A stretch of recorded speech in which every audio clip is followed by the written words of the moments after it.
¿Qué tal? Buenas noches, aquí de regreso en Cibercultura. Pues ahora hay un tema muy peculiar. Está conmigo Rafael Barona de Danstec y él forma parte de un equipo que armó el Museo del Barroco en Puebla, una obra del Pritzker Toyo Ito. Y bueno, antes de ir a más detalles, veamos la cápsula introductoria. De manera un tanto fortuita, la empresa Danstec perfeccionó un sistema de tecnología arquitectónica para crear losas inmensas de concreto y poder construir en un tiempo récord el Museo del Barroco en Puebla. El museo diseñado por el japonés Toyo Ito, Premio Pritzker de Arquitectura 2013, estaba proyectado para realizarse en 4 años, y al final, por una serie de trámites institucionales, el tiempo se redujo a 6 meses. Fue ahí donde entró en acción el sistema BDM, que utiliza esferas de PET reciclado para economizar en el uso de concreto y aligerar la carga, acelerando el proceso de construcción. Ante la escasa cantidad de tiempo para terminar la obra, Danstec también debió idear una serie de muros curvilíneos, siguiendo el diseño de Ito, que eran prefabricados huecos con los bordes de concreto blanco para ser rellenados in situ.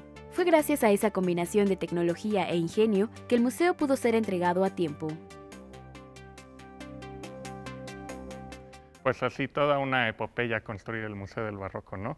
Hay esta tecnología muy interesante danesa, como me platicabas hace rato antes de estar aquí, que es meter estas esferas de PET. ¿Cómo funciona todo esto? ¿Cómo llegaron a hacerlo con Danstec? ¿Cómo lo perfeccionaron con el museo? ¿Cómo fue todo eso, Rafael? Bueno, fueron muchas preguntas, vamos una por una. En cuanto a la esfera, es reciclar, es sacar basura, literalmente dejar de acumular y lograrlo transformar en una parte del proceso constructivo y de esta manera evitar que sigamos teniendo esta acumulación y una serie de cadenas muy terribles que es tener niños, por ejemplo, recolectando la basura. Lo que estamos tratando de hacer es implementarlo en algunas escuelas donde los niños tomen conciencia de cómo ese pequeño envase puede pasar a convertirse en una materia prima útil para lograr este tipo de desafíos.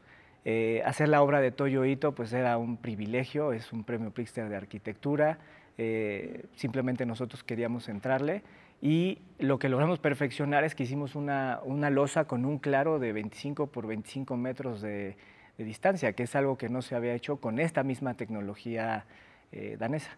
Ahora, lo que esto genera, según entiendo, es genera un vacío digamos, entre dos partes de la losa para aligerarlo, ¿no? ¿De qué está hecho? ¿Cómo es?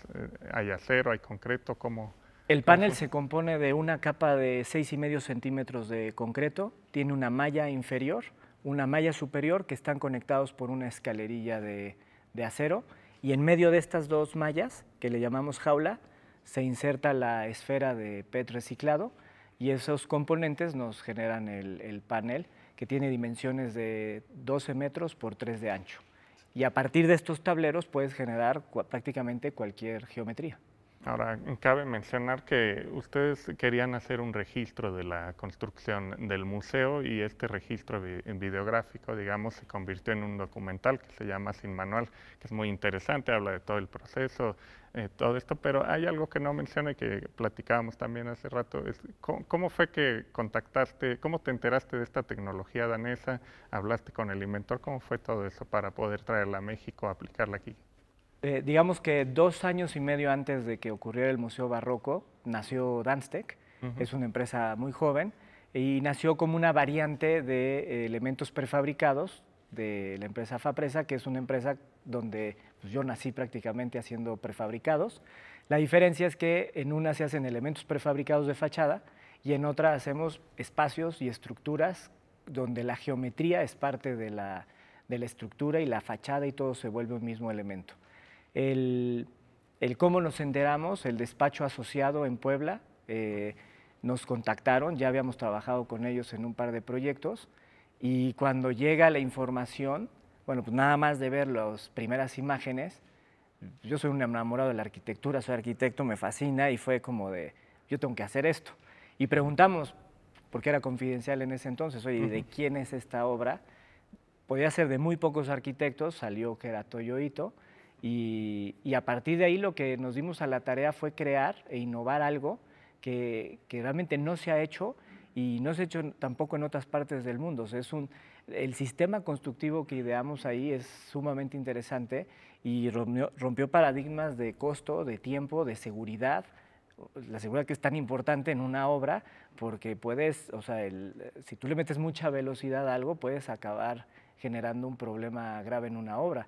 Pero aquí la velocidad era importantísimo porque había que abrir el museo. O sea, son obras que si no abres, hay un severo problema, ¿no? ¿Cuál fue la clave para poder hacerlo en 27 semanas, o sea, digamos como en medio año aproximadamente, en vez de 4 años, como era, digamos, el ideal? Bueno, obviamente tiene que haber un interés atrás, ¿no? Y hay un liderazgo, digamos, de alguien que quería que ese edificio se abriera. Pero por otro lado, digo, se junta el hambre y las ganas de comer, ¿no?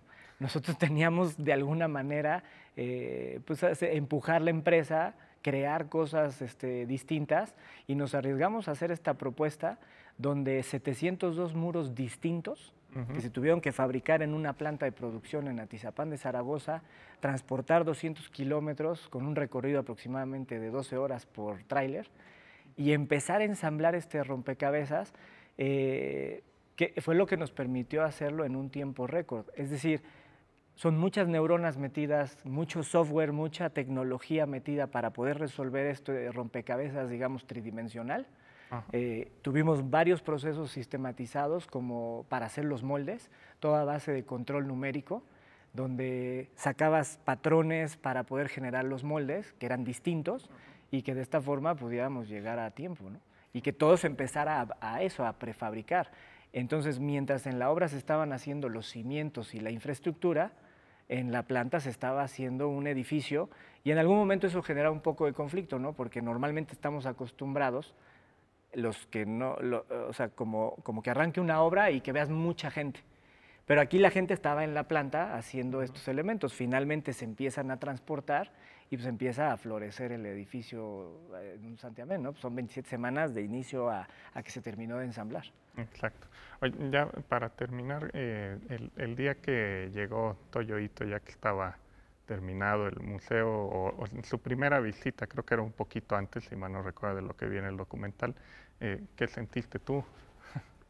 Bueno, para mí era como una tesis de doctorado, así algo como, o sea, van a venir mi sensei. Es una arquitectura muy pura, muy exacta, precisa, elegante, totalmente japonesa, ¿no?